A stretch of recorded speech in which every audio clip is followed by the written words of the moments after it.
बिस्मिल्लाहिर्रहमानिर्रहीम। Naveed Anjum from channel physics lecture by Naveed Anjum. और आज हम शुरू करने जा रहे हैं numerical problems of chapter number 2। तो सबसे पहले प्रॉब्लम नंबर है 2.1। अब उसकी स्टेटमेंट पढ़ते हैं कि सपोज रेक्टेंगुलर कोऑर्डिनेट सिस्टम, कि आप सपोज करें एक रेक्टेंगुलर कोऑर्डिनेट सिस्टम है। तो अब एक रेक्टेंगुलर कोऑर्डिनेट सिस्टम में अ वेक्टर ए हैज़ के आप सपोज करें कि रेक्टेंगुलर कोऑर्डिनेट सिस्टम में एक वेक्टर है ए। तो सबसे पहले हम क्या करते हैं कि रेक्टेंगुलर कोऑर्डिनेट सिस्टम जो है वो हमने बना लिया। ये उसका एक्स एक्सिस है और ये आपका वाई एक्सिस है। तो क्या कहता है कि एक वेक्टर ए है जिसकी टेल जो है एट पॉइंट P1 जो कि इक्वल है -2 -3। तो -3 और -2 और -3, तो x है -2 और y है -3। तो यहाँ पे एक पॉइंट है P1 जो कि इक्वल है -2 और -3, और यहाँ पे उसकी टेल है उस वेक्टर a की, जबकि उसकी जो टिप है वो एट पॉइंट P2 है जो कि है 3 9। तो x है 3 1 2 3 और 9 1 2 3 4 5 6 7 8 9। तो यहाँ पे कोई पॉइंट क्या है P2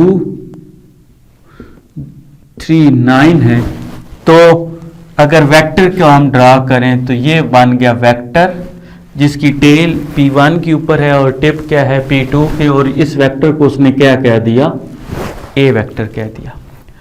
अब क्या कहता है कि आपने डिस्टेंस बिटवीन 2 पॉइंट, तो इन 2 पॉइंट के दरमियान डिस्टेंस ए वेक्टर है। तो अगर डिस्टेंस की सिर्फ बात करेंगे तो हमें एक्चुअली फाइंड क्या करना है कि ए का मैग्नीट्यूड जो कि इक्वल होगा क्या, distance between 2 points P1 and P2। तो आपका जो टास्क है वो आपने ए वेक्टर का मैग्नीट्यूड फाइंड आउट करना है। तो अब सबसे पहले तो अगर ए का मैग्नीट्यूड फाइंड आउट करना है तो सबसे पहले आपको ए का पता होना चाहिए। तो ए का पता करने के लिए अगर एक वेक्टर है तो आपको हेड टू टेल रूल के थ्रू उसे कुछ ना कुछ उसके साथ करना पड़ेगा जिससे आपका वेक्टर ए मिलेगा। तो उसके लिए सबसे पहले आपको इसके पोजीशन वेक्टर फाइंड आउट करने हैं। तो अगर मैं पॉइंट P1 के पोजीशन वेक्टर को R1 कहूं और P2 के पोजीशन वेक्टर को R2 कहूं, तो सबसे पहले क्या करेंगे कि R1 आपने फाइंड आउट करना है जो क्या है, position vector of point P1। अब वो किसकी इक्वल होगा, अब वेक्टर है तो आप इसको वेक्टर नोटेशन में लिखेंगे। मैग्नीट्यूड आपके पास दिया हुआ है क्या है, -2 और साथ इसका मैग्नीट्यूड x डायरेक्शन में है तो i यूनिट वेक्टर, -3 तो -3 ये और कौन सा कंपोनेंट है y, तो j डॉट j कैप।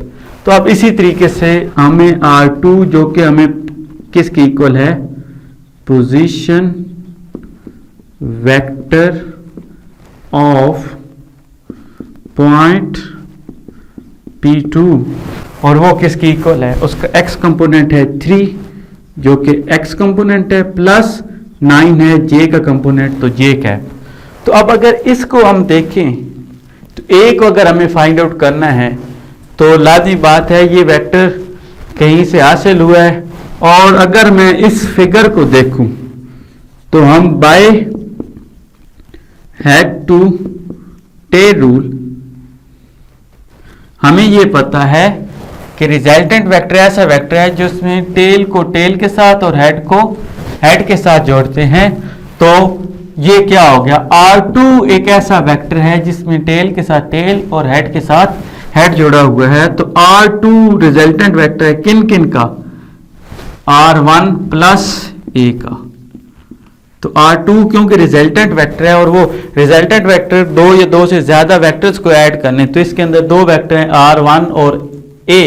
तो R2 हासिल हुआ दो वेक्टर्स को ऐड करने से, जो कि है R1 एंड A। तो इधर से हमें A फाइंड आउट हो गया, किसकी इक्वल होगा, R2 और ये उधर -1 की। तो इधर से हमें A फाइंड आउट हो गया जो कि इक्वल है R2 और ये दूसरी साइड पे जाएगा जिससे -R1।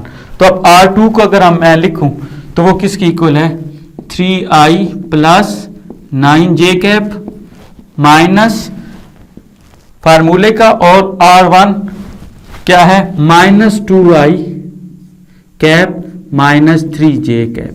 तो आप अगर इधर से देखें तो 3i cap plus 9j cap minus minus plus 2i cap minus minus plus 3j cap. तो अब i को i के अंदर ऐड करें तो 3 plus 2 5i unit vector plus 9 plus 3 12j unit vector. तो अब इधर से आपका a वेक्टर निकल गया, लेकिन आपने फाइंड क्या करना है कि a का मैग्नीट्यूड। तो a का मैग्नीट्यूड किसकी इक्वल होगा, वो हमें पता है कि x कंपोनेंट का स्क्वायर प्लस y कंपोनेंट का स्क्वायर। अब आपको पता है कि 25 प्लस 12 स्क्वायर 144, तो इधर से आया 169, अंडर द रूट करेंगे तो 13। तो a का जो मैग्नीट्यूड है उसको हमने सिंपल a के साथ भी लिख सकते हैं अगर हम एरो निकालें तो 13। अब क्योंकि इसने साथ यूनिट नहीं दी हुई थी तो हम क्या करेंगे कि साथ यूनिट्स, ठीक है। तो इधर से आपका ये आपका रिजल्ट निकला।